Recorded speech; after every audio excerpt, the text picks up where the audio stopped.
This is what we call our Polysans test. And the Polysans test was developed in the 1800s by a gentleman named Dr. Carl Spengler. And Spengler at the time was working at the Robert Koch Institute with TB, and they were kind of playing around with the TB antigens and the TB itself just to see what it would do. And one of the concepts that they came up with was that TB is not just a respiratory problem, but it manifests itself throughout the body, and that there are potentially other associations or other causes of the TB. In that, one of the things that Spengler put together was various small illnesses, staph, strep, diplococcus, whatever it might be, seem to be associated with or causative of or somehow connected to the manifestation of TB. In that potentially multiple small illnesses might be coming together to manifest what is considered a TB or tubercular type of a problem. So when he was creating this whole process, he initially started off creating one remedy, which is called Polysans T. And Polysans T is a combination of different tubercular antigens as well as Diplococcus pneumoniae, Streptococcus mucosus. So the premise being that Diplococcus and Streptococcus contributed to the manifestation of TB. So what he did, or the concept behind these, is if you take these antigens from those organisms and mix them with blood, then the antibody reaction that will take place if there's been exposure to this will be variable based on its sensitivity. The greater the sensitivity or reactivity to the person, then the greater the antigenic response, which means the greater the agglutination response would occur with the antigens and the antibodies combined. So the antigens come from the remedy, the antibodies come from your body. When you mix them together, you see an agglutination response. Okay? That's the premise of how these things are supposed to work. So these are homeopathic remedies that are homeopathic antigens, and the purpose is to mix them with the blood to see if there's an agglutination response. The interesting thing about this is that when Spengler developed these, the concept was not so much I have present-day illness. It was some, but it was also based on hereditary predisposition, in that you're passing on antigens from parent to offspring. So it's not just a hereditary component, it's actually an antigenic component from parent to offspring. And so that as the offspring matures, it's also maturing these antigens. And the reason why someone might be sensitive to this process is because they have an antigenic load that in some respects is familiar, therefore they're not creating enough of an antibody response to take care of the antigenic load. Does that make sense? So the premise being then, in using the remedies, by homeopathically provoking a response, you're going to stimulate the antibody reaction and therefore bring down the antigenic load. So in the premise of using these, a lot of people ask, when do I use these? It kind of depends on your therapy. When you look at Dr. Vertman's work or some of the other processes, even from Dr. Rao, they've included them several weeks into the process sometimes, not always. They can be used initially. So you can work this a number of different ways. The patient comes into your office, hi, how are you? I'd like to do my typical intake, and also part of my typical intake includes this Polysans test so that we can determine if you have any underlying conditions that might be keeping you from becoming well no matter what the other treatments that we performed. That would be one process. Another process might be the patient comes in, you work with them for a certain duration, perhaps they seem to get stuck, how certain patients seem to do. And you can say, well, why don't we conduct this test and see if there's something underneath this process that maybe is preventing you from getting well. You have some kind of antigenic load that's not allowing you, or some maclosis or blockage that's preventing you from getting well. So you can do a test at that point as well. You can kind of work with it however you would like. Some of the information that's available, you can also just work with them as a typical homeopathic remedy, in that certain remedies are good for certain things. Polysans T having the tubercular antigens in it. If a patient presented with a tubercular condition, you can just use T without even any testing. You just say, oh, you're presenting with a respiratory or a skin or whatever it might be, and you go from there. But some of the other antigens have tubercular antigens in there as well, or some of the other remedies. So there's a combination or a mixture of different ones that you have within the system, so that there are several tubercular antigens or several tubercular remedies and several tubercular antigens in those different remedies. So you kind of have to get familiar with what's in which one as you start to work with them. There's a letter designation for each of the remedies. And the letter designation somewhat pertains to the condition that it's going to treat. So A, D, DX, E, G, K, M, O, M, R, and T. And what we've done for this process is typically there's two ways you can conduct this test. You take the material from the remedy, you put it on a glass slide, mark the slide with the letter coding, and then you're going to mix the patient's blood with that. We found, also come across that you can use just these basic transparencies. So what we do with people that are interested in doing this test is we have just a plain 8.5 by 11 piece of paper that we have 3 sets of these circles on here. You take this back to your office, get transparencies that go through a photocopier, and just make your own test strips, and you put them in a stack there in your office. Then I recommend you keep the white sheet and make additional white sheet copies, and these become patient charts. So you can put these right into the patient's chart and just put their name and date on each one of these tests and write in the scores as you go. So, today's date, this is what their tests were. They come back in 3 weeks or 4 weeks, you retest them and do the comparison results in that test. And then 3 weeks later, or a month later, whatever, do the comparison in that place. And just put another one of these into their chart and do the same thing if you want to do it that way as well. We try to set this up so it becomes a simplified process for you.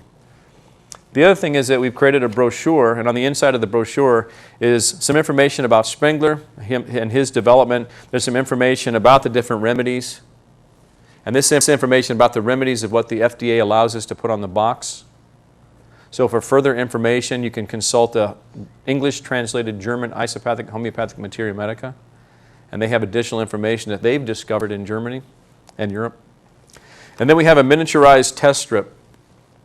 So what I recommend people do is to take this brochure, photocopy the inside of it, and these you hand out to the patients.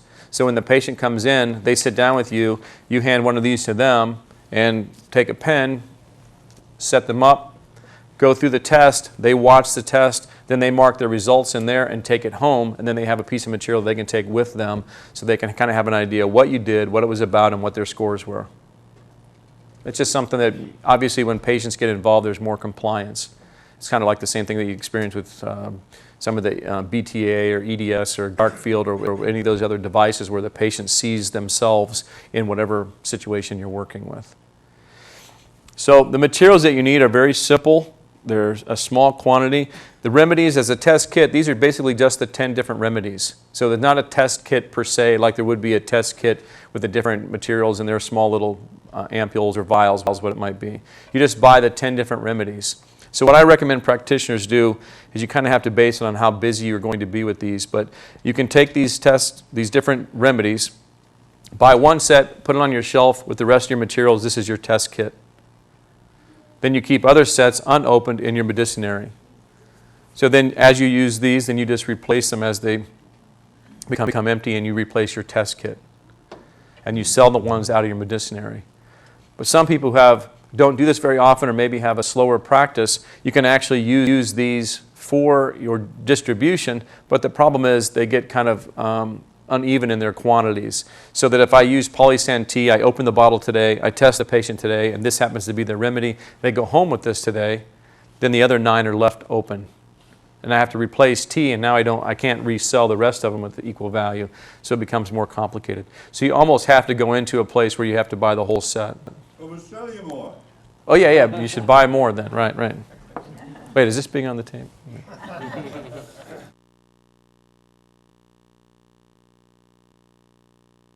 So it's a nice little test. I've done it a lot in seminars, a number of times with patients. It's nearly been 100% accurate, whether the patient presented with it or not. In a sense, you don't have an active condition right now to have a condition show up. So, for example, the M up here stands for malaria, and you'll have patients test positive for malaria, but they haven't been in a situation where malaria would have been a concern. But hereditarily, grandparents or other relatives along the lineage may have been that could have then, as through the grandparent-parent association, passed on malaria. So it's an interesting correlation. These do provoke an immune response. Within the Sanum product categories, there are 3 sets of remedies that provoke immune responses. The Polysans, the Sanukills, which Dr. Rao talked about, and the immunomodulating bacterials, which I talked about and then were repeated by Dr. Rao and Scott Moyer. So we have 3 sets of remedies that invoke an immune response. And you use them for different purposes. So the basic bacterial remedies that were described by myself and actually all the speakers, in that respect, you're using to provoke an active immune reaction kind of right now with an immune response of active typical cells. With the Sanya kills, we're going after the hidden forms, the CWDs, the mycoplasma, the toxins. And with these remedies, you're going even in a sense a little more hidden in that we're looking for hereditary problems. So we're treating different aspects of the patient. And one of the things you find anyhow, if you're not aware of it in Sanum therapy, is all these different categories of products treat the patient in a sort of a spherical method. There's different ways of approaching the same thing on different levels, and that's one thing I really like about them. So you have all these different avenues of approach. So the Polysans are a nice little test. The way that you work the sequencing is you test the patient. You're looking for a 1, 2, or 3 plus on your score sheet here. And when you get a 3 plus, that's considered a most obvious response. A 1 plus or no response would be considered a normal response. It would be normal to have antigens to staph and strep. That would be expected. But if it's very responsive or very sensitive, then that would be considered an abnormal response. So that becomes the remedy of choice. So these remedies are topical treatments only. We typically prescribe 5 to 10 drops 3 times a day in divided doses, and usually they're topically applied to the inner bend of the elbow, rubbed in, the inner thighs, or the belly, the abdominal region.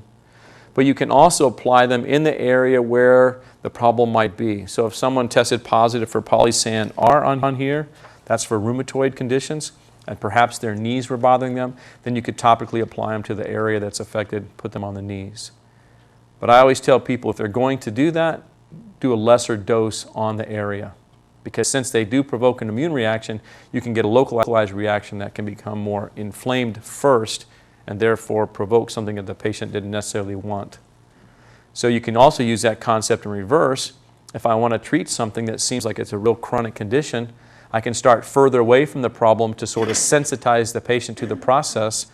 And then as I work towards more increased reactions, bring the remedy closer to the problem. You can also just do a general immune response and topically apply them to the inner bend of the elbow. They still get a systemic effect. Okay?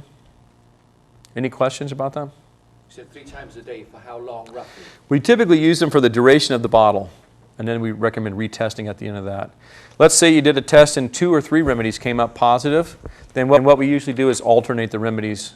One remedy one day, one remedy the next. And then again, when the bottles are empty, then the patient returns and you retest. And sometimes you'll see remedies come positive that didn't show up before. It's almost like they've been masked. And so the real high significance becomes first, and then you treat that, and all of a sudden, another one's popping up. It's like, what's going on here?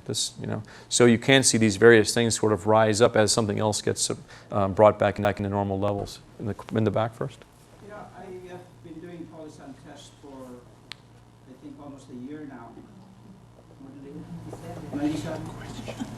Anyway, I still have problem understanding when I was analyzing the products. I thought these are antigens, and my understanding of the coagulation, of the agglutination process is it's an antigen-antibody reaction.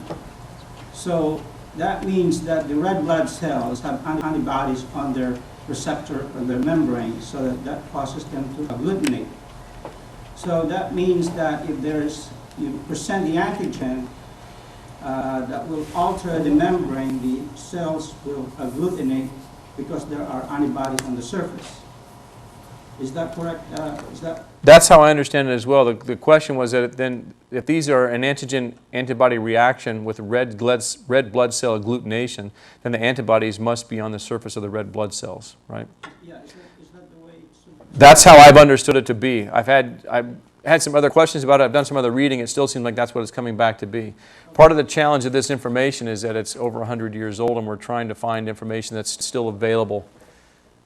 The reason because I have some patients who are really diagnosed cancer patients, and when I do the Polysans test, I'm surprised that they are negative on the OM and E Polysans? Yeah, there's different information. There's a website that in your booklet that I gave you for Friday, the man that developed this, Dr. Carl Spengler, had an associate, and I don't know his first name, but his last name was Meckel, M-E-C-K-E-L.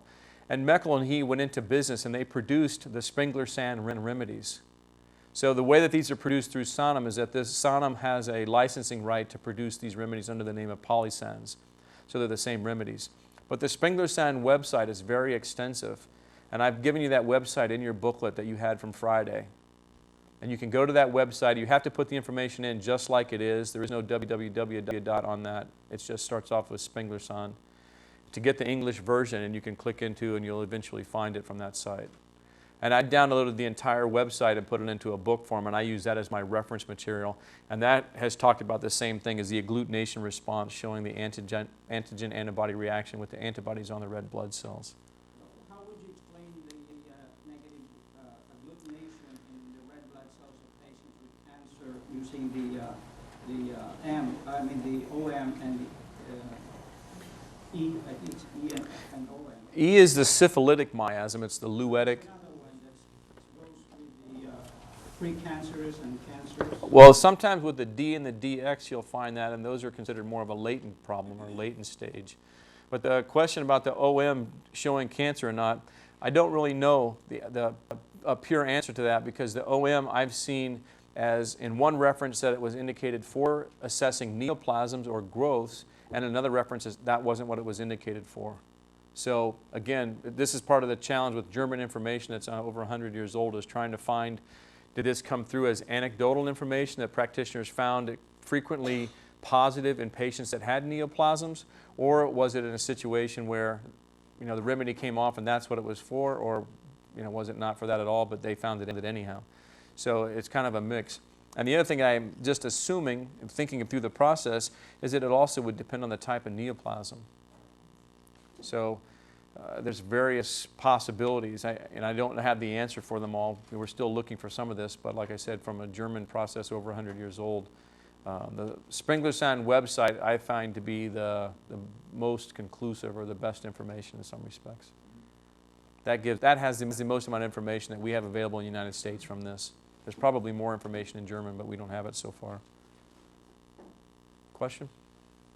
It's an observation and perhaps a question as well, that I haven't used these, but I was advised that if there is in fact an occult focus and you are testing and then treating, you may actually trigger an inflammatory response in an appendix or a Right. root canal tooth, and end up with a crisis situation that you wish you hadn't started off by doing it. Right. That's the comment was about if you can literally provoke a response that wasn't obvious at first, and maybe some response that you didn't want to be obvious or didn't, you know, weren't prepared to deal with. It would be best to bring it up to the surface. That's typically only found with the D and the DX. And when I go through and explain this, the actual testing part, the D and the DX we use for assessment purposes only. They're actually used as latent focal finders, so that someone sits around with an abscess in their mouth and it's not brought to the surface, and you start using Polysan D because you tested positive for it, then potentially it can provoke that abscess into a full-blown, you know, tooth condition, and now, boy, what am I going to do? So using the D and the DX, is that typically there's a 3-day concept with those. If you test positive, D comes up, 3+, you take the D home, and for 3 days you use the remedy. Whatever symptoms you start to experience, you take note of and you bring those back to the doctor and say, this is what's going on with me. If you don't get a response, then you're supposed to use the DX. And for 3 more days, you apply the remedy and see if that provokes what's going on. So the concept is that for the D and the DX to bring about a response. I tell practitioners always in the beginning to never treat with D and DX. Only use them for assessment purposes. So if D or DX shows up positive, then patient, what I'd like you to do is to go to your local biological dentist, if we can find one, get a panoramic x-ray done of your mouth, and let's see if there's something hidden in there. Or let's see if we can do an abdominal exam and see if there's something down in the appendix or the ovaries or wherever there might be some slanted potential history of some condition. So you do a further exam.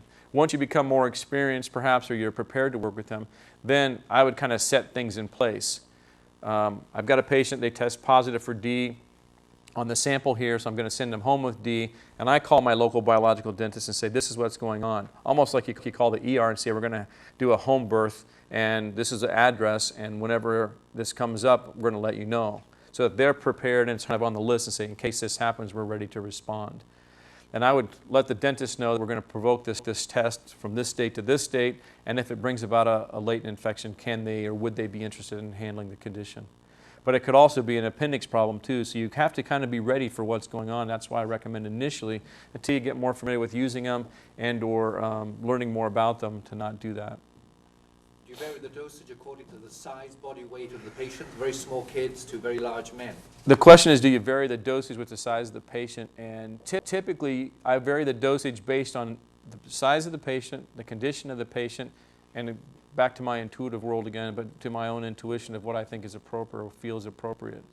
So I vary the dose accordingly, and then you can also gauge the dose on the response of the patient. What can happen is, since they are immunomodulating remedies, the patient can provoke an immune response. Maybe bring about this kind of achiness, or may start this general malaise. They might actually get sick on some level.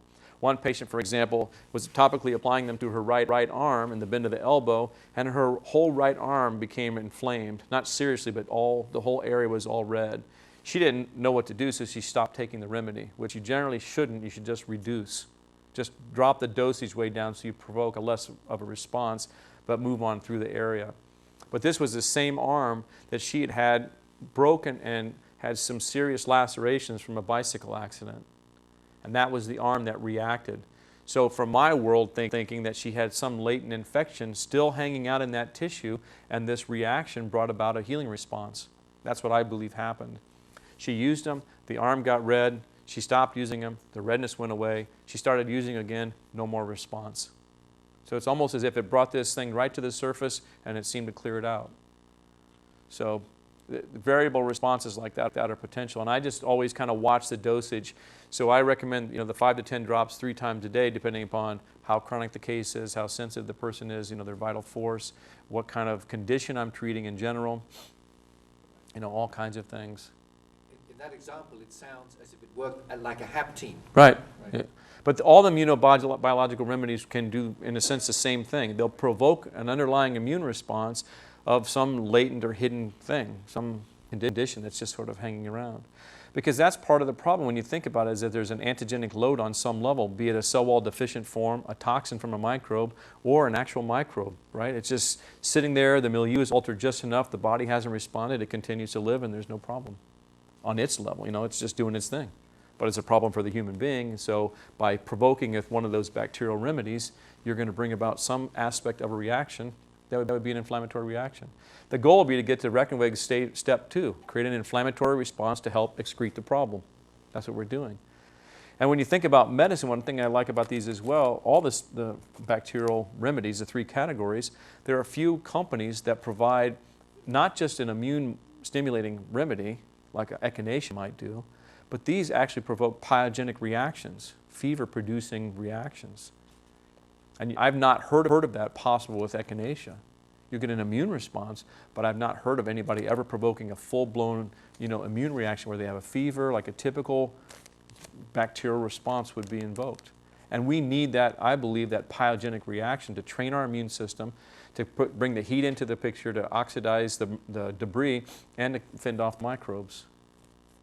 From my bigger standpoint, I have to think on some level that perhaps the bacterial phase of the cyclode is actually one of the beneficial phases that activates the response to prevent you from getting from the fungal stage. I believe everything's positive. There's always a positive perspective and a purposeful meaning for things. So I'm wondering, well, the bacterial phase provokes an immune response, and if it reacts properly, I no longer get the fungal stage, do I? That would make sense. So on a positive bend from Kirk's little world is that I think that these things have purpose in a beneficial way for the organisms to clean out debris and move on in a healthful manner. So I think about bacterial problems as being a benefit. You let them work through their course. But because of the other influences we have, and a lot of patients have had suppressive medicine, it becomes a very reactive process. So you have to subtly work with that. That's why I always do energetic work first on patients and move through this parasympathetic mode into my other modalities to kind of transition through that process. Question? Now, in the case of those patients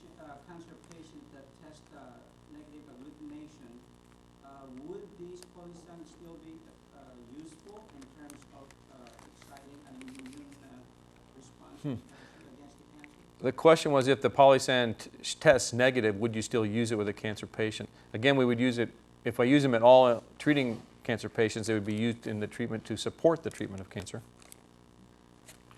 And then I would only typically use the ones that were showing positive in any patient. Because if there's no positive response, then most likely you're not going to provoke a response. You know, it's possible you still could, but I look for the reaction to be my focal point and then go a different direction with the isopathics or the other bacterials or one of the other categories or some other company's lines, whatever, to do what I need to do.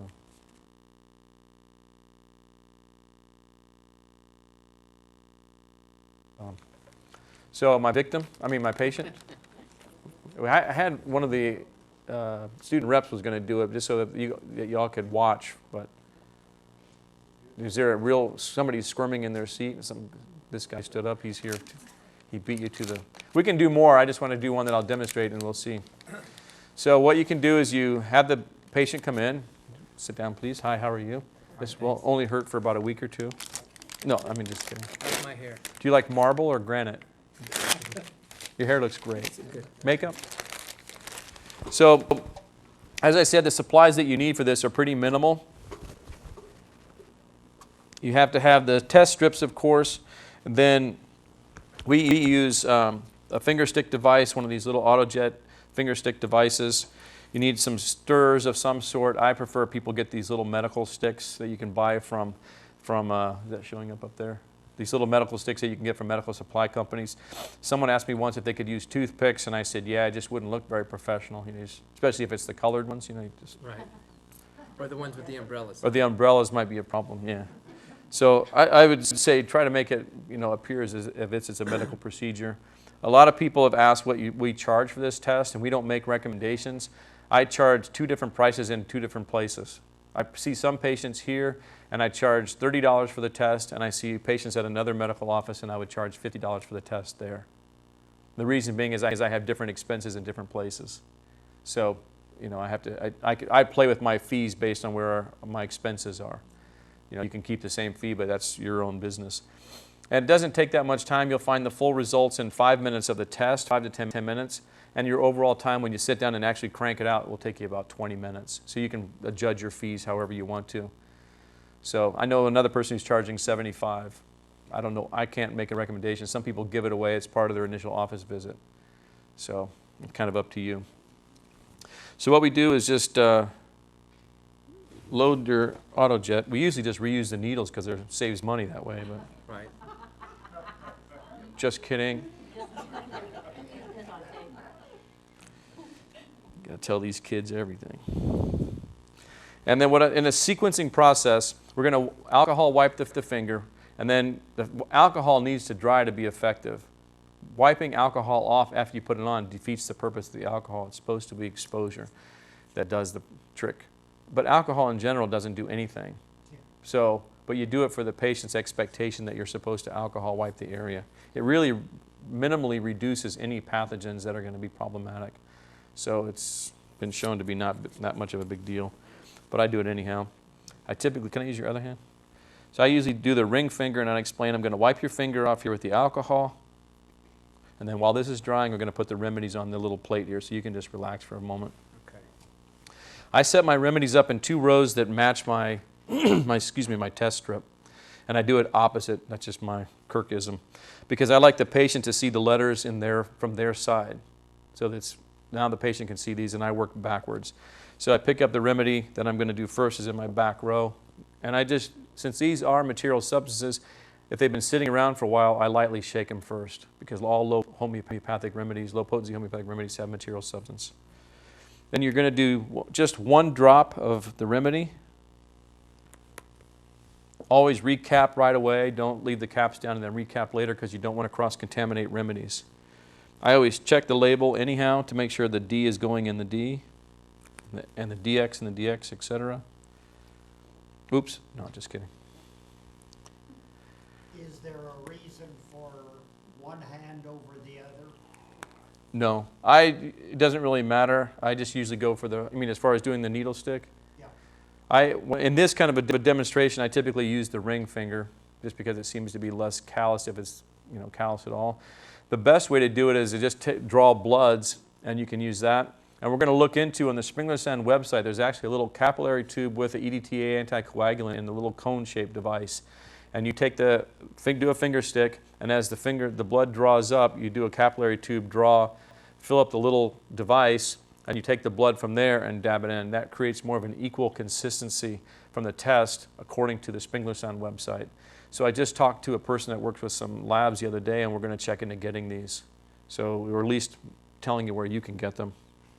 Would a then 30 gauge TB syringe be a good thing?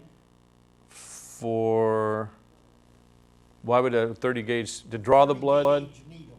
Yeah, I would use a larger needle than that to draw the blood.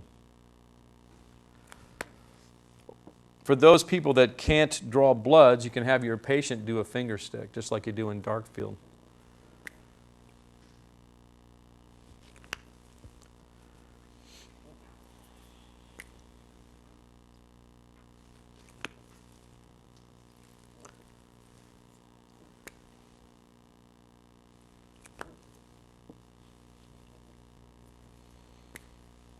It's really kind of a nice little test that you can add into your practice, and I've seen it provoke some good responses, so it's an added little remedy. So now this is all set up with the remedies, and I have the little device here. You cock those things. I go ahead and pull out 5 of my toothpicks, my stirrers, that I'm going to use for mixing the remedy, and then a 6th one that I use afterwards for pointing, just so I've become accustomed to that. You don't need sterile gauze pads, but we use them. Just get a couple gauze pads handy. Latex gloves, your personal protective devices on. Body shield.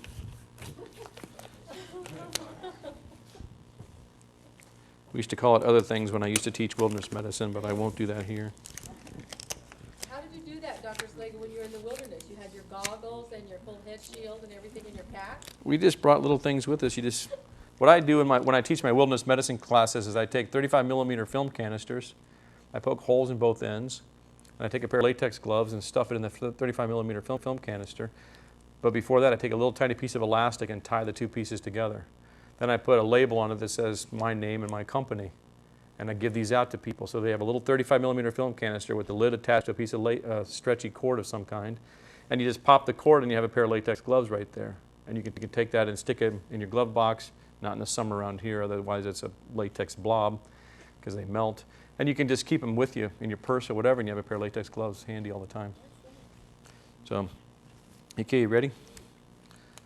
So what you do, now this is dried, just kind of squeeze the finger. I tell the patients now what you should do is you're going to hold your body still, and I'm going to sort of milk the blood up the finger. It's a little different than what you're doing for dark field, where you're not supposed to do this. So in the Polysans websites, it actually says a preference not to do it real firmly either. So I just try to milk up somewhat, and for demonstration purposes, you'll see what we're doing. And then if you can, use the capillary tube or some other method in your office to be sure of creating more of a consistent blood sample.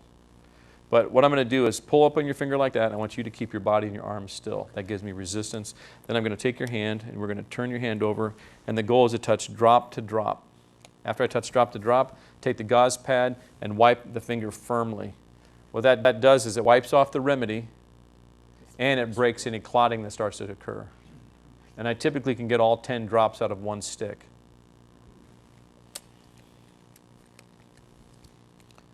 You ever seen a spiny tomato? Oh, you're so slick. Okay, drop to drop. And make sure you let the drop really kind of touch and saturate the area. Then you pull up, bring a bead up to the top of the finger. This is what my little technique is. I kind of milk up the finger, bring the bead up to the top, then just turn it right over. The patient may need to curl their fingers underneath their hand to keep their fingers out of the way. See if you can kind of roll those in. It becomes a coordination test for the patient also. I've not found any correlation between which remedy I started with and which one agglutinated first. So that's an obvious sign on some level that it makes no difference what you're working with. Kind of keep your hand that way a little bit, if that's okay. And that the responsiveness is there no matter what. It's not time dependent. There you go. Turn back a little bit more. I can't see, so I'm just. Okay.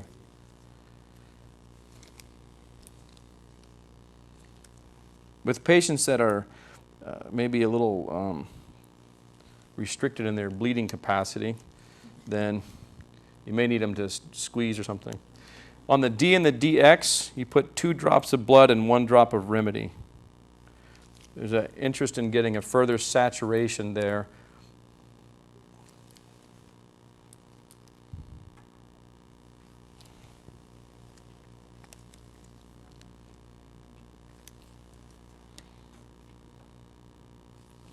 How am I doing so far? You're doing great. You're wonderful. I think you're actually the best patient I've ever had. I had that feeling. That's Really? why I raised my hand.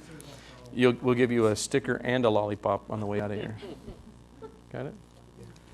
Once they're mixed or they're initially touched, then you take your stirrers and just gently swirl these around. I try to fill up about 3/4 of the surface area of that circle. You want to be able to see through these.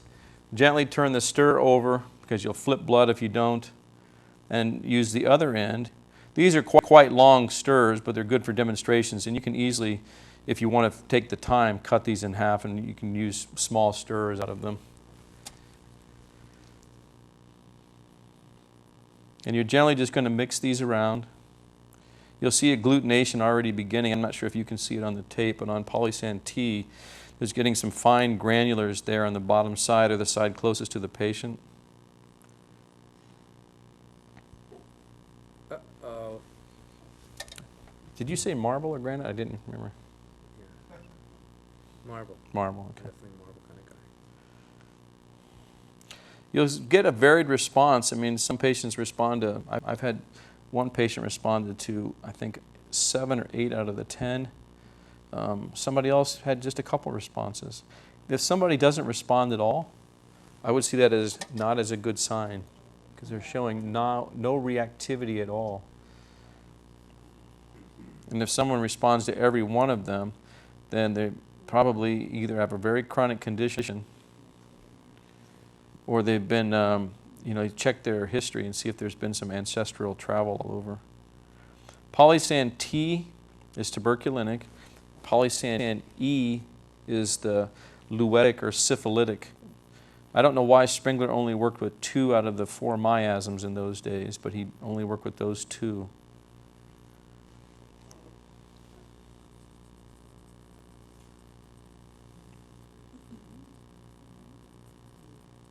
Once you get these completely stirred, then what I do is pick this up slightly, and you kind of move them around a little bit.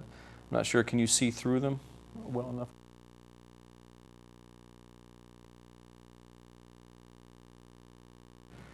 You can see, I'm not sure if you can you zero in on Polysan A on my right hand here? See how agglutinated that is? Can you see that granulation? Where the one right next to it, Polysan D, is not really showing anything.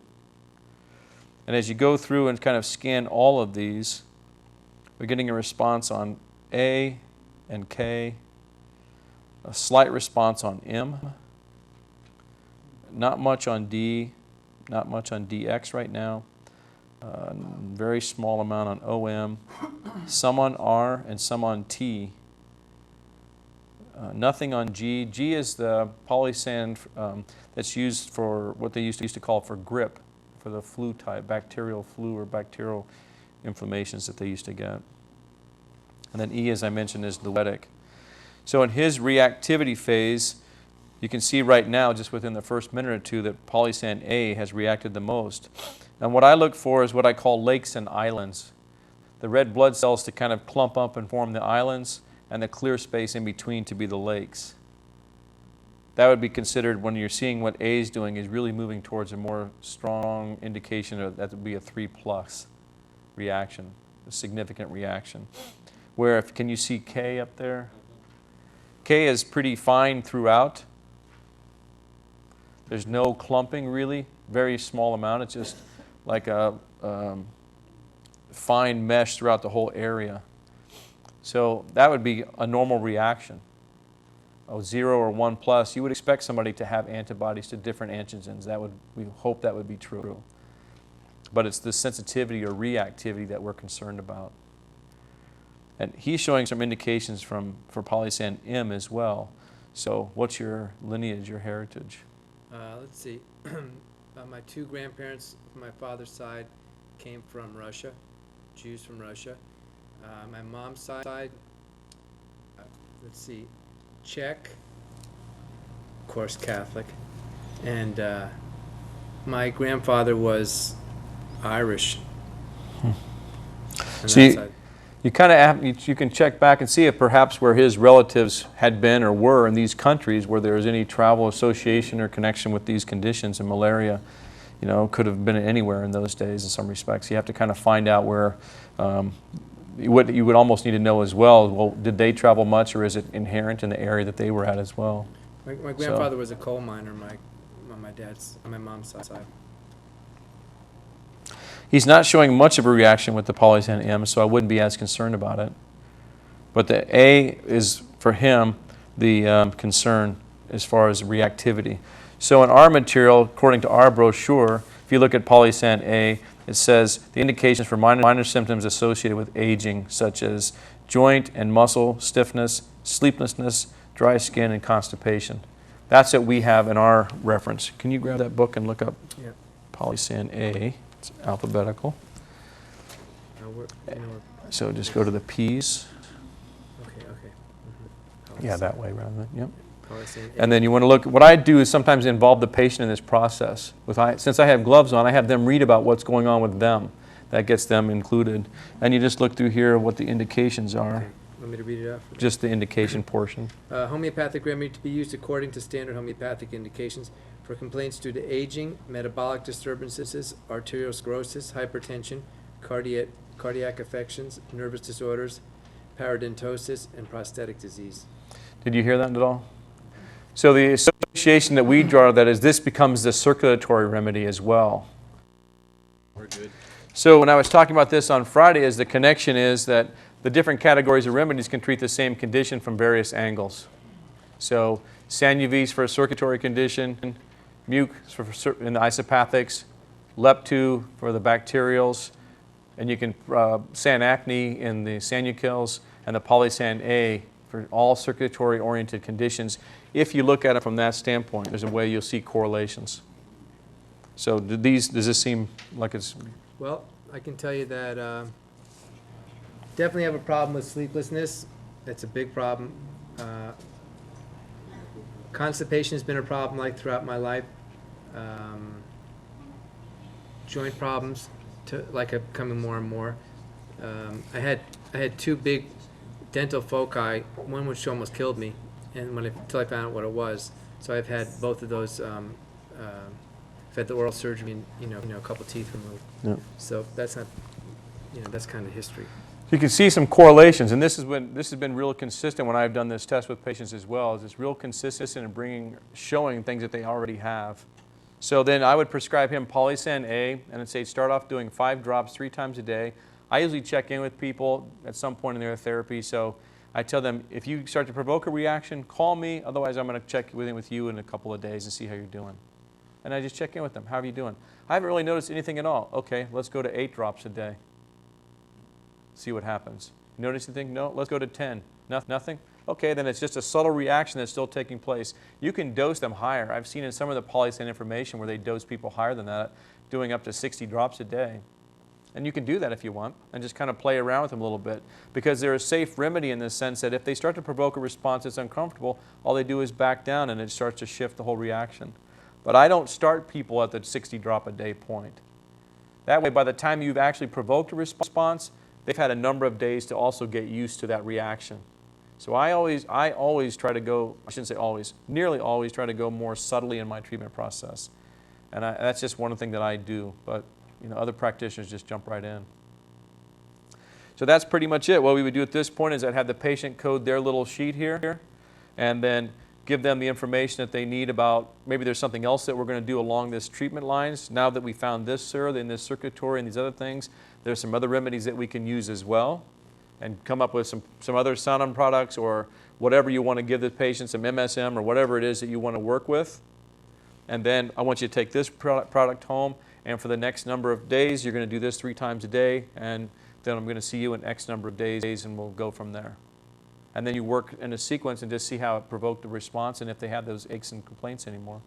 Question?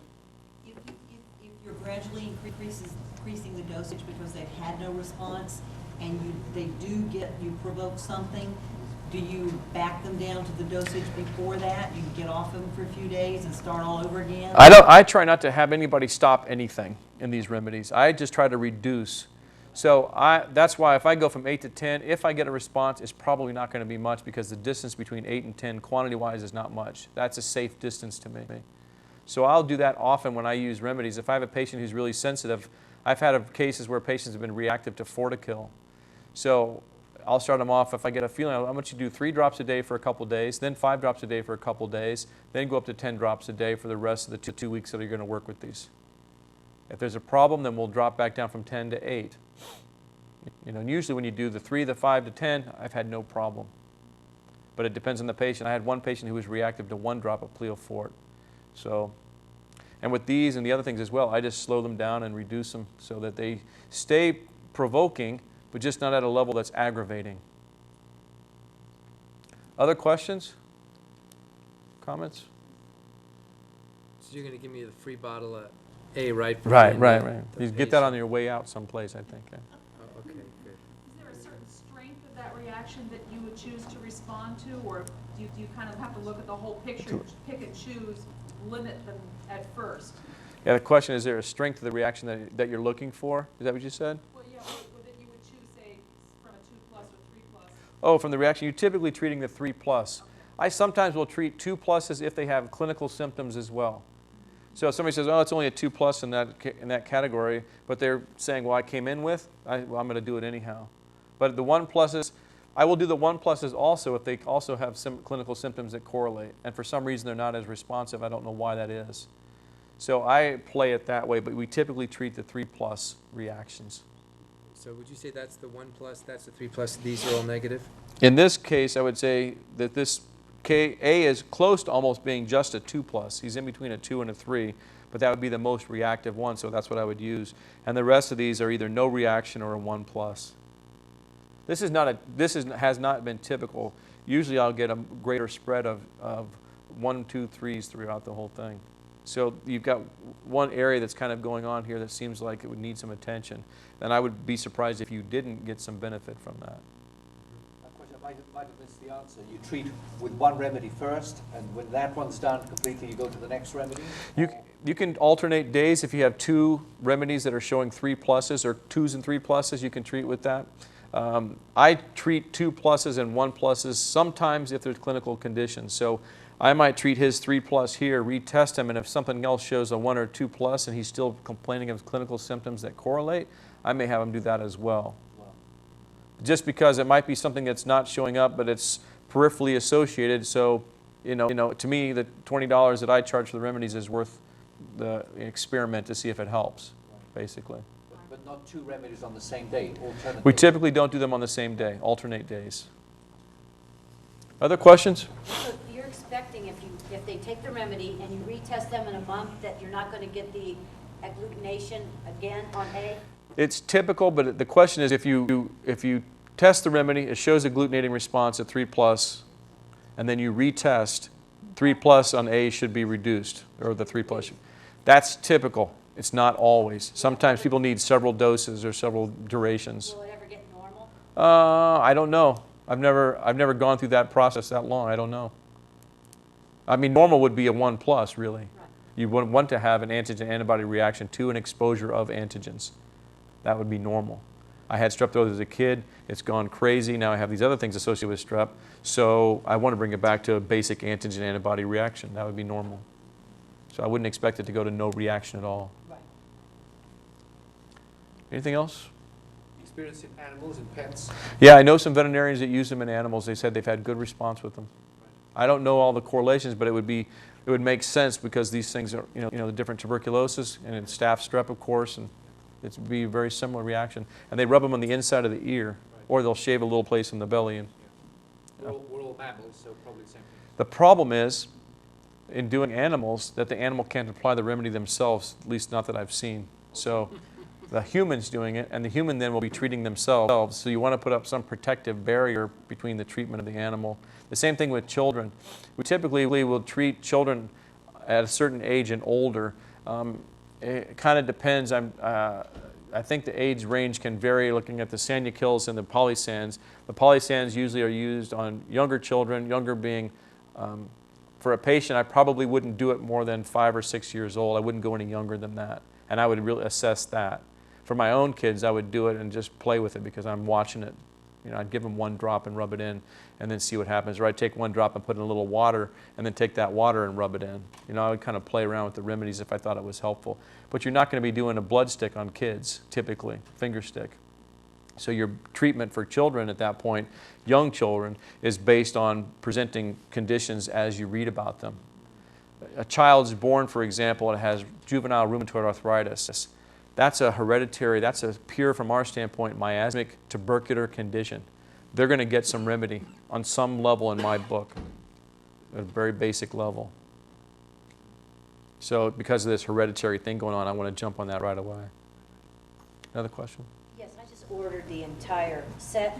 Will I be getting the white paper you're talking about with the set or no? Yeah, I'm not. You should, but I don't handle the back. But you can get some here, or Mr. John, Dr. John almost has them back there. So you're welcome to grab these. These white sheets are for you to take, and you can take a couple of them, And the brochures as well. You should have gotten each one of those, one of the brochures in your packet when you got the information originally. So you should be all set to conduct these. You just need to go buy your transparencies. Okay? Thank you very much for sticking around. I appreciate your time. And if you have any questions, give me a call. I had one practitioner, I have to tell you this, don't do this part. One nurse from a practitioner's office called me and said, we've been doing this Polysans test and it's not working at all. And I said, oh really, what's the problem? She goes, I don't know, the remedies keep it being absorbed. I said, what are you talking about? She goes, every time we put the drops onto the white paper, they get absorbed right into the paper. The doctor had told them to do it the wrong way, and they were rubbing the blood into there. So. Oh. Thank you so much. You're welcome. Are you going to be in Marion? I don't know.